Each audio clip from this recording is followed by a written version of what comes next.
Hello student, I am Shruti Gaur. Bioversity में आपका स्वागत है। तो आज का जो हमारा लेक्चर है वो है रेस्पिरेटरी सिस्टम के बारे में। क्या होता है रेस्पिरेटरी सिस्टम, ब्रीदिंग क्या होता है, कौन कौन सी गैसेस यूज की जाती हैं, इनको आज हम कंप्लीट करने वाले हैं। कंप्लीट इन द सेंस कुछ हम इसका इंट्रो देखेंगे, जो जो मेन टर्म है उनका देखेंगे हम इन्हें, और जो डायग्राम है इसे समझते हुए हम चलेंगे। तो शुरू करते हैं हम रेस्पिरेटरी सिस्टम। इससे समझने से पहले हम थोड़ा बेसिक लेकर के चलते हैं, इसकी शुरुआत कहाँ से होती है। ठीक है ना।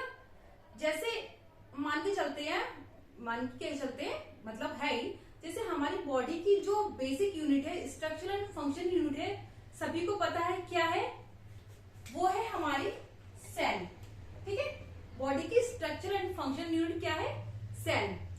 अब ये जो हमारी बॉडी की जो सेल होती है उसे फंक्शन करने के लिए, कार्य करने के लिए, जैसा कि पता है बहुत सारे सिस्टम है हमारी बॉडी में, excretory system, blood vessel system, digestive system. इन सारे सिस्टम को करने के लिए एनर्जी की आवश्यकता होती है। एनर्जी कहाँ से मिलती है?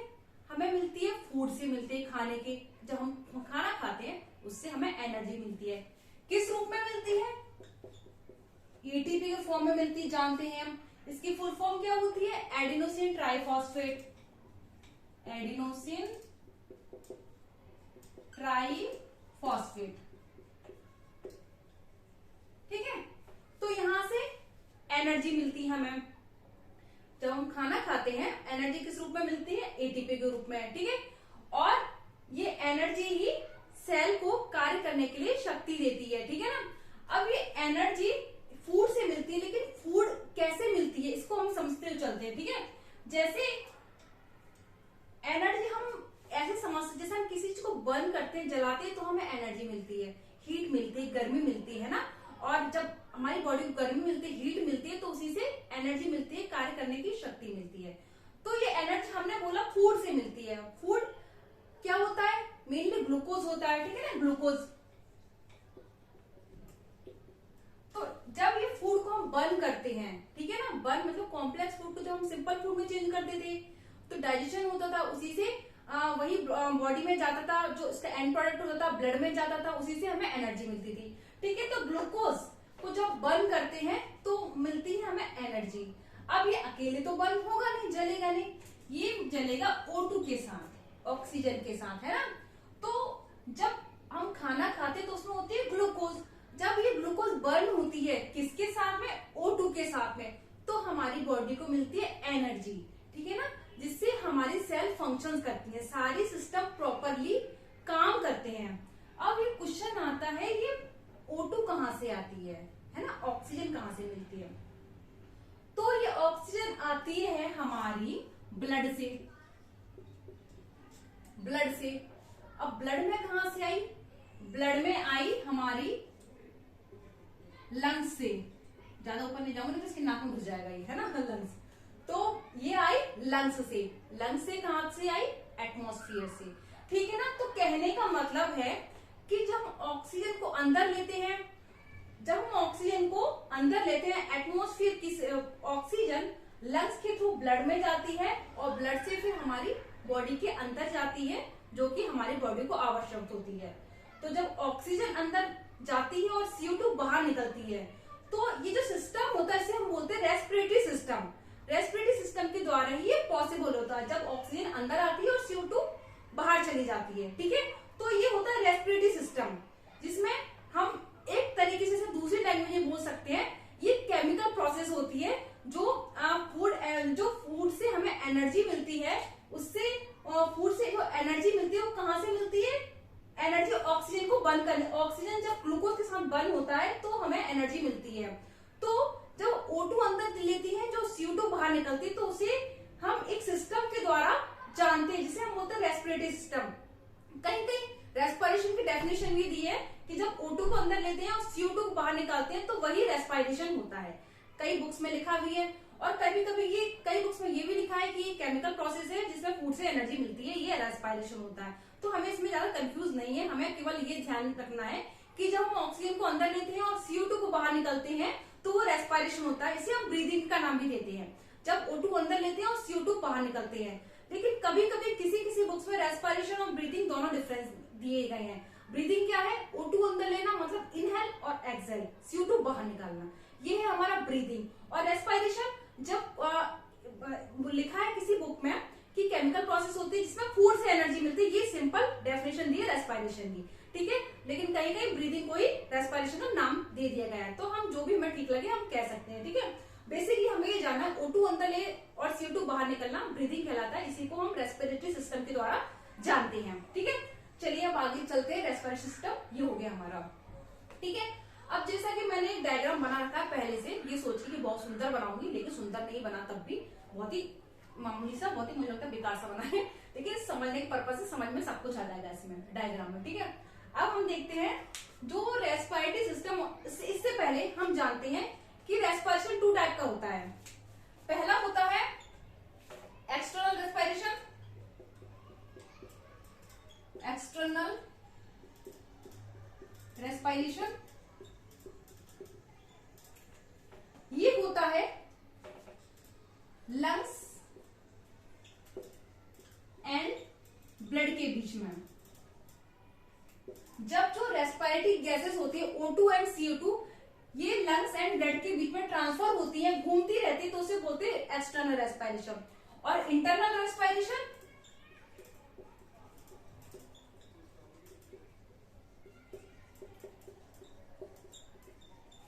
इंटरनल रेस्पिरेशन होता है ब्लड एंड टिश्यू के बीच में। जहां भी रेस्पिरेशन टर्म आ रहा है तो हमें O2 एंड CO2 गैस तो याद ही रखनी है, क्योंकि बेसिक जो इंपॉर्टेंट गैस है यही है O2 अंदर लेना, CO2 बाहर निकालना। तो जो external respiration lungs and blood के बीच में O2 एंड CO2 का एक्सचेंज होता है, ठीक है। और इंटरनल रेस्पिरेशन में O2 एंड CO2 का एक्सचेंज किसके बीच में होता है? ब्लड एंड टिश्यू के बीच में। तो ये types of respiration, external respiration और इंटरनल रेस्पिरेशन, ठीक है। हमने क्या जाना अभी तक कि जो रेस्पिरेशन होता है O2 जब एक सिस्टम के द्वारा जब O2 अंदर ली जाती है और CO2 बाहर निकाल ली जाती है, तो हम सिस्टम को बोलते हैं रेस्पिरेटरी सिस्टम, जिसे हम डिटेल में समझेंगे। और ब्रीदिंग को हमने क्या नाम लिया? इनहेल और एक्सहेल, O2 अंदर लेना, CO2 डायरेक्टली बाहर निकालना, ये है हमारी ब्रीदिंग, ठीक है। अब ये टाइप्स ऑफ रेस्पिरेशन 2 टाइप का होता है, हमें इसमें कंफ्यूज बिल्कुल नहीं होता रेस्पिरेशन ब्रीदिंग में, ठीक है ना। कहीं कहीं हम सिंपली ये भी बोल सकते हैं कि रेस्पिरेशन O2 जब वातावरण की ऑक्सीजन जब लंग्स में जाती है सांस के द्वारा, या CO2 बाहर निकाली जाती है, तो उसे बोलते हैं रेस्पिरेशन। ये एक सिस्टम के द्वारा होती है जिसे बोलते हैं रेस्पिरेटरी सिस्टम, ठीक है ना। और ब्रीदिंग सिंपली O2 अंदर, CO2 बाहर, ठीक है, ब्रीदिंग ये। अब रेस्पिरेशन 2 टाइप का होता है। एक्सटर्नल रेस्पिरेशन जिसमें जो रेस्पिरेटरी गैसेस होती हैं, हमें पता है O2 एंड CO2, जब उनका एक्सचेंज लंग्स एंड ब्लड के बीच में होता है तो उसे बोलते हैं external respiration. Then internal respiration, जब O2 एंड CO2 या रेस्पिरेटरी गैसेस बोल सकते हैं, इनका एक्सचेंज ब्लड एंड टिश्यू के बीच में होता है, तो उसे हम बोलते हैं इंटरनल रेस्पिरेशन, ठीक है। अब आगे आते हैं हम सिस्टम पे, रेस्पिरेटरी सिस्टम पे आते हैं, ठीक है। जब हम रेस्पिरेटरी सिस्टम को देखते हैं तो सबसे बाहर हमें जो चैम्बर दिखाई देते हैं, जो हमारी नाक, जिसे हम बोलते हैं सिंपली नोस्ट्रिल, ठीक है ना।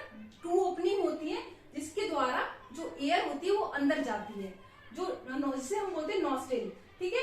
ये जो जैसे मैं आगे से बना देती हूँ ऐसे करके, ये नोस्ट्रिल, ठीक है। इनके द्वारा गैसेस अंदर जाती है, किस में जाती है? नेजल कैविटी में जाती है। ये नाक के अंदर जो अंदर होती है वो नेजल कैविटी होती है, इसके द्वारा ये अंदर जाती है, ठीक है। कौन? वातावरण की जो एयर होती है, ऑक्सीजन होती है, वो अंदर जाती है। आगे जाकर के वो फेरिंग्स में खुलती है, फेरिंग्स में जाती है। जब मैं पढ़ा रही थी आपको डाइजेस्टिव सिस्टम, तो मैंने पढ़ाया था कि फेरिंग्स कॉमन पैसेज होता है, फूड पाइप का भी और विंड पाइप का भी, ठीक है। तभी तो बोलते हैं खाना जल्दी जल्दी नहीं चबाना चाहिए, क्योंकि वो कॉमन पैसेज होता है, तो खाना अटक सकता है, फेरिंग्स, ठीक है। अब फिर मैंने बताया था फेरिंग्स आ गया इसोफेगस में होता है, और जो कि अलग डाइजेस्टिव सिस्टम बनाता है, और फेरिंग्स फिर ट्रैकिया में खुलता है। ये जो रेस्पिरेटरी सिस्टम का भाग होता है जो हम पढ़ने वाले हैं, ठीक है। अब फेरिंग्स के नीचे होता है लैरिंग्स, ये जो हम इसे बोलते हैं वॉइस बॉक्स, लैरिंग्स, ये वॉइस बॉक्स, ठीक है।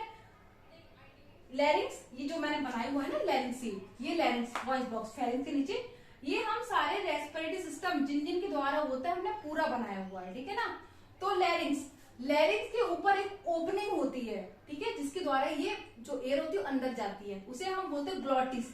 जैसे वो होता है ना, जैसे मटका होता है, ये इसके ऊपर ये ऐसे इस टाइप का ढक्कन सा होता है, इसे हम बोलते हैं ग्लॉटिस, ठीक है ना। तो उसी की ओपनिंग होती है लैरिंक्स की ओपनिंग, जिसे बोलते हैं हम ग्लॉटिस, जिससे एयर अंदर जाती है, ठीक है।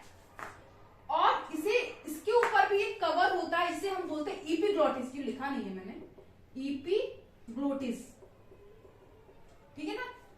ये इपीग्लॉटिस क्या होती है, ये खाने को इसके अंदर आने से रोकती है, ढक्कन होता है, ठीक है ना। तभी तो बोलते हैं जब हम खाना खाते बात नहीं करना चाहिए, क्योंकि जब हम बात करते हैं ना तो ये ढक्कन खुल जाता है इपीग्लॉटिस, और इस खाना इसमें आने की संभावना होती है, ठीक है ना। इसलिए ये बंद रहता है, जिससे कि खाना इसमें जाए ना। इपीग्लॉटिस ढक्कन होता है, कवर होता है, जो कि इसे लैरिंक्स को ढककर रखता है, समझे ना। तो अब ये तो हो गई लैरिंक्स तक बात। अब ये लैरिंक्स आगे जाकर के ट्रैकिया में खुलता है, ये ट्रैकिया जिसमें सी छल्ले होते हैं, ठीक है ना, जिससे ये जो ऑक्सीजन होती है आसानी से अंदर चली जाती है। ट्रैकिया में जाता है, ट्रैकिया में सी टाइप छल्ले होते हैं, जिससे ऑक्सीजन आसानी से एक पैसेज मिलता है, मार्ग मिलता है, जिससे ऑक्सीजन अंदर जाती है, ठीक है। अब ये ट्रैकिया आगे जाकर के ब्रोंकस में बढ़ जाता है, ठीक है ना, ब्रांचेस में ट्री के समान, ये दिख रहा है ना, ट्री के समान, एग्जैक्टली ट्री के समान नहीं दिख रहा, इतना तो अच्छा मैंने बनाया नहीं है। तो ये ट्रैकिया ब्रांचेस में डिवाइड हो जाता है, जिसे हम बोलते हैं ब्रोंकस। जब एक एक ब्रोंकस दोनों लंग्स में जाता है तो हम इसे बोलते हैं ब्रोंकस, और इसे हम जब प्लूरली बोले तो इसे बोलते हैं ब्रोंकाई, ठीक है ना। तो ट्रैकिया ब्रोंकस में डिवाइड हो जाता है, right bronchus, left bronchus, bronchus में डिवाइड हो जाता है, और इसे साथ में बोलेंगे तो हम बोलेंगे इसे ब्रोंकाई, ठीक है।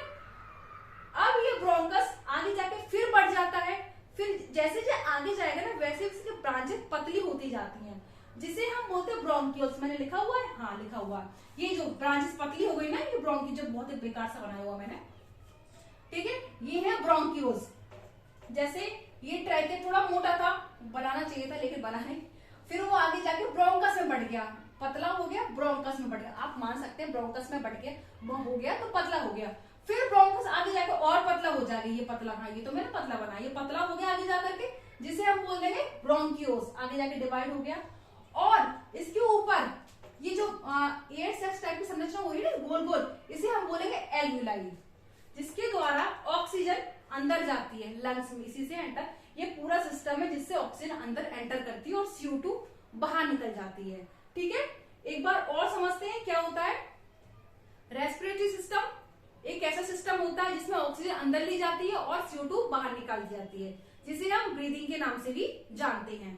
अब ये जो रेस्पिरेशन होता है 2 टाइप का होता है, एक होता है एक्सटर्नल रेस्पिरेशन और एक होता है internal respiration. External respiration lungs and blood के बीच में रेस्पिरेटरी गैसेस होती है, उनका एक्सचेंज होता है। Internal respiration blood and tissue के बीच में रेस्पिरेटरी गैसेस का एक्सचेंज होता है, ठीक है। अब आते हैं हम सिस्टम के बारे में जानते हैं क्या होता है रेस्पिरेटरी सिस्टम। रेस्पिरेटरी सिस्टम में होते हैं कुछ भाग होते हैं, पार्ट होते हैं, जिन्हें हम समझते चलते हैं। पहला होता है नीजल कैविटी, सेकंड होता है फेरिंक्स, थर्ड होता है लैरिंक्स, फोर्थ होता है हमारा ट्रैकिया, फिफ्थ होता है ब्रोंकोस, सिक्स होता है ब्रोंकियोस, सेवंथ होता है एल्वियोलाई, और लंग्स को नहीं बोले, लंग्स तो मेन होता है लंग्स, ठीक है। ये हमारे कुछ भाग होते हैं, इसे हम समझते हुए चलते हैं क्या होता है। जब सबसे पहले हम सांस लेते हैं तो ऑक्सीजन अंदर जाती है नेजल कैविटी में, ठीक है, नेजल कैविटी में जाती है नॉस्ट्रिल के थ्रू, सबसे पहले नॉस्ट्रिल के थ्रू जाएगी नेजल कैविटी में, ठीक है। नेजल कैविटी आगे जाकर के फेरिंक्स में खुलती है, ये जो होती है ना फेरिंक्स, कॉमन पैसेज जैसे बताया था, फूड पाइप और वाइन पाइप का कॉमन पैसेज, ठीक है। फेरिंक्स आगे जाकर लैरिंक्स में खुलती है, ठीक है। लैरिंक्स जिसे हमने वॉइस बॉक्स बोला है, जिसके हम द्वारा हम बोलते हैं, आवाज निकलती है, अंदर आवाज निकलती है, ठीक है। लैरिंक्स के एक ओपनिंग होती है जिससे अंदर जाती है हवा, जिसे हम बोलते हैं ग्लॉटिस। ग्लॉटिस के ऊपर एक ढक्कन होता है, कवरिंग होती है, जिसे हम बोलते हैं एपिग्लॉटिस, जो कि खाने को इसके अंदर जाने से रोकती है, क्योंकि कॉमन पैसेज है फेरिंक्स तो, है ना, तो खाना इसमें लैरिंक्स में जा सकता है और एकदम धक्का लग सकता है ना, तो ये ढक्कन होता है जो कि एयर को या खाने को इसमें लैरिंक्स में जाने से रोकता है, एयर तो जाएगी ना। अब लैरिंक्स आगे जाकर ट्रैकिया में खुलता है, ट्रैकिया में सी टाइप रिंग पाई जाती है, ठीक है। ट्रैकिया आगे जाके और डिवाइड हो जाता है, पतली पतली ब्रांचेस में डिवाइड हो जाता है, जिसे हम बोलते हैं ब्रोंकस, प्लूरली बोले से ब्रोंकाई बोलते हैं, दोनों को मतलब लाइट ऐसे खड़े हो जाऊंगे ना मैं, तो लेफ्ट और right, left bronchus right bronchus, तो जब हम इसे एक साथ बोलेंगे तो हम बोलेंगे ब्रोंकाई, लेकिन जब अलग अलग सेपरेट बोलेंगे तो हम बोलेंगे लेफ्ट ब्रोंकस, राइट ब्रोंकस। ठीक है, अब ये फर्दर डिवाइड हो जाएगा ब्रोंकस, जिसे बोलते हैं ब्रोंकियोल्स। ठीक है, पतली पतली शाखाओं में फिर डिवाइड होगा, जिसे हम बोलेंगे ब्रोंकियोल्स। और ब्रोंकियोल्स के ऊपर ये जो गोल गोल संरचना पाई जा रही है जिसे बोलते हैं हम एल्वेलाई, इन्हीं के द्वारा रेस्पिरेटरी गैसेस अंदर लंग्स में जाती है और CO2 बाहर निकाल दी जाती है। तो ये है रेस्पिरेटरी सिस्टम। आज हम इतना ही समझेंगे, फिर आगे हम इसे और डिटेल में जानेंगे क्या होता है इसमें और क्या क्या पार्ट होते हैं रेस्पिरेटरी सिस्टम में।